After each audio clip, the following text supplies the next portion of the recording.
വീട്ടിലേക്ക് പോകുന്ന മനുഷ്യനെ പിന്തിരിപ്പിക്കാനും നീ പള്ളിക്കാത്ത നിൽക്കണേ. നീ ആരണ്ട നിരീക്ഷിച്ചാ മതിയാ. എന്ന് ഞാൻ പറയാ. മാത്രമല്ല ഞാൻ കുഞ്ഞാൽ കണ്ടിട്ടുള്ളൂ. നീ ഇവിടെ കണ്ടു എന്റെ കുഞ്ഞികളും ഇപ്പൊ പ്രാഞ്ചേട്ടന്റെ പുണ്യാള് അങ്ങനെ നല്ല മനുഷ്യന്റെ രൂപത്തിലാ പുണ്യാളമായി ഭൂമിയിലേക്ക് വരിക. നീ അവനവനാവണ വർത്താനം പറഞ്ഞു കൊടുത്താ അതെ. അടുത്ത ഞാൻ SLC എഴുതി പാസ്സാവണ്ട. ഞാൻ വാസം ഏറ്റവും മാർപ്പാക്കി തന്നെ വാസം. നന്നായി. നീ നിന്നെ ഞാനൊരു അപ്പന്റെ സ്ഥാനത്ത് നിന്ന് വളർത്താൻ പോണേ. അത് മറക്കണട്ടാ. ഒരു ചോദ്യം ചോദിക്കണേ. നീ ആ പണിക്ക് മാഷത്തെ ചോദിക്കുന്ന മാതിരി കൊസ്ത്രാൻ കുളിച്ചൊത്തി ഏറ്റെടുത്ത് വേണ്ടട്ടാ. ഇതൊന്നുമല്ല. പ്രാഞ്ചേട്ടൻ SLC പാസ്സായില്ല. ഇല്ല.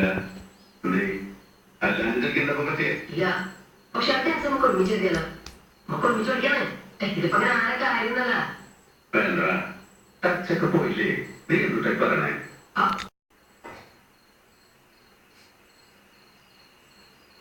പുണ്യാളോ, ഞങ്ങൾ അപ്പനും മോനും കൂടെ ഒരു പരീക്ഷ എഴുതാൻ പോകട്ടാ. ഒരാൾ വെച്ചോന്നേ.